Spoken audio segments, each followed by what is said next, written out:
Students, मैं आज आपके लिए इम्पोर्टेंस ऑफ इकोनॉमिक्स क्वेश्चन लेकर आया हूँ। आपका परसों मंडे को पेपर है इकोनॉमिक्स का। आप बहुत कंफ्यूजन में हैं कि इकोनॉमिक्स में क्या आएगा, क्या पढ़ूँ क्या नहीं पढ़ूँ। लास्ट ईयर इकोनॉमिक्स का जो पेपर आया था उसमें काफ़ी इंपॉर्टेंस बताए गए थे, तो उसमें बहुत प्रॉब्लम हो गया था। बट अभी मैं फिर से इंपॉर्टेंस इसलिए बता रहा हूँ जिससे कि आपको पढ़ना क्या है वो तो पता चले। अब ऐसा तो है नहीं कि बिना कुछ पढ़े जाओगे, तो पढ़ना क्या है वो पढ़िए। जैसे सबसे पहली बात तो 3 लॉ है आपके पास, law of DMU, law of demand and law of supply and assumption. और तीनों के अजम्पशन, तीनों के एक्सेप्शंस आपको अच्छे से करना है। जब आप तीनों लॉ करके जाओगे, ठीक है, लास्ट ईयर वाले बार बार कहते हैं कि सर एक भी लॉ नहीं आया था, लेकिन the questions will be related to the law. लेकिन जो क्वेश्चंस थे वो लॉ से रिलेटेड थे।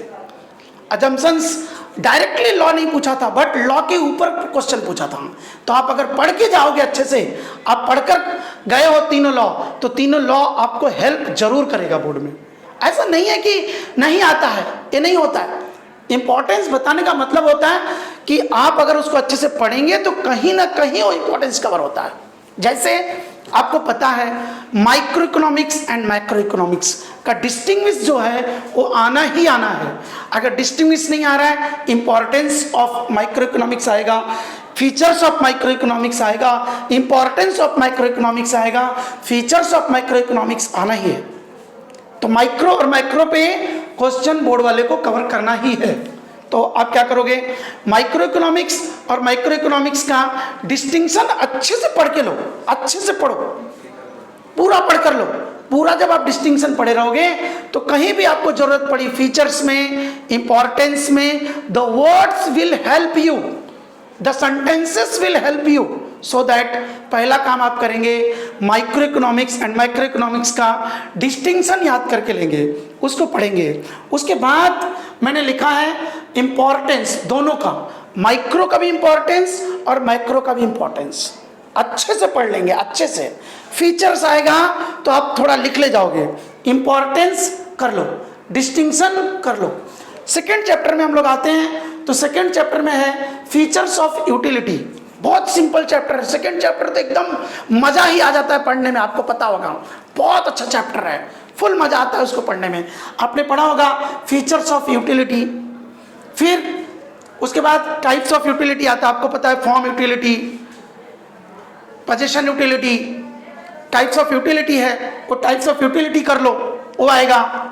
उसके बाद आता है लॉ ऑफ डीएमयू, जो मैंने पहले ही बताया कि 3 लॉ है। तीनों लॉ के assumption and exceptions with statement of law and with diagram आपको आना ही चाहिए 100%। उसको डू यू एग्री में भी पूछ सकता है, ट्रू फॉल्स में पूछ सकता है, किस में भी पूछ सकता है। बस आप एक ही चीज लॉ लेकर मत बैठ जाओ कि सर ये स्टेटमेंट नहीं आया था, लॉ ऑफ डीएमयू करेक्ट, यही वर्ड नहीं आया था, बट वो कहीं तो आएगा। Relationship between total utility and marginal utility, ये कर लीजिए। अगर आप relationship between total utility and marginal utility की हो तो आपको टोटल यूटिलिटी और मार्जिनल यूटिलिटी का अगर डिस्टिंक्शन आ गया तो उसमें भी आप लिख लोगे आराम से। तो इसके लिए आपको ये जो क्वेश्चंस मैंने दिए हैं ये आपको पढ़ना है। That is important for your exam and important, very important for your exam. Micro economics and micro economics, importance दोनों का, features of utility, types of utility, law of DMU, relationship between total utility and marginal utility. Third chapter में हम लोग आते हैं law of demand. Law of demand most important question. Law of demand अगर आप करते हो तो उसके अंदर से काफी क्वेश्चंस छोटे छोटे बड़े बड़े जो भी बनते हैं, increase in demand and expansion in demand. अब दोनों वर्ड सेम ही लगते हैं, extension in demand and increase in demand. दोनों वर्ड, इंक्रीज का मतलब भी बढ़ना एंड एक्सटेंशन का भी मतलब बढ़ना। तो आप कंफ्यूज होते हो, उसको बहुत अच्छे से पढ़ के लो कि इंक्रीज क्या है एंड एक्सटेंशन इन डिमांड क्या है।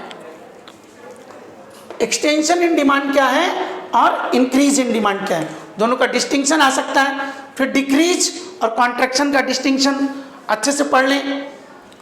कभी कभी बोलता है there is no difference between increase in demand and extension in demand, do you agree, ऐसा करके क्वेश्चन पूछ लेता है। तो उस समय जब आप बोलोगे I do not agree with this statement, उस समय आपको इन दोनों का पढ़ा हुआ जो डिस्टिंक्शन है वो आपको काम आएगा। वो आप पॉइंट वाइज 2 पॉइंट इसका इंक्रीज इनका, 2 पॉइंट एक्सटेंशन का लिख सकते हो। डिक्रीज कॉन्ट्रैक्शन, आपको शायद डिटर्मिनेंट्स ऑफ डिमांड ना दिख रहा हो, लेकिन मैंने यहाँ पर लिखा है डिटर्मिनेंट्स ऑफ डिमांड भी आप अच्छे से पढ़ लेंगे, क्योंकि वो क्वेश्चन डिटर्मिनेंट्स ऑफ डिमांड में अक्सर आता है, जब देखो तब बोर्ड में वो क्वेश्चन कई बार पूछा गया है। कभी कभी तो डू यू एग्री में पूछ लेगा कि there is no determinants in demand, तो अब आपको उसकी जरूरत पड़ेगी। अब आते हैं हम लोग चैप्टर नंबर 3 में।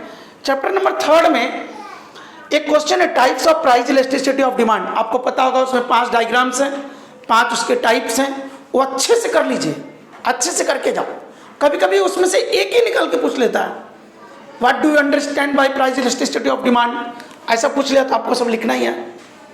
अगर एक पूछ लिया relatively elastic demand, relatively inelastic demand, ऐसा कुछ भी पूछ लिया, इन्वेंटरी इलास्टिक डिमांड पूछ लिया, तो आपको उसको लिखना ही लिखना है। Factors influencing the elasticity of demand, 2 he question इसमें काफी इंपॉर्टेंट है, types of price elasticity of demand and factors influencing the elasticity of demand.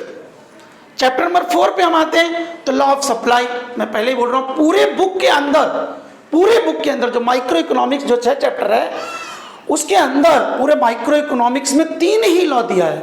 अब आप खुद सोचो, एक लॉ 8 मार्क का तो पूछना ही पूछना है, एक लॉ उनको 8 मार्क्स के लिए देना ही है 100%।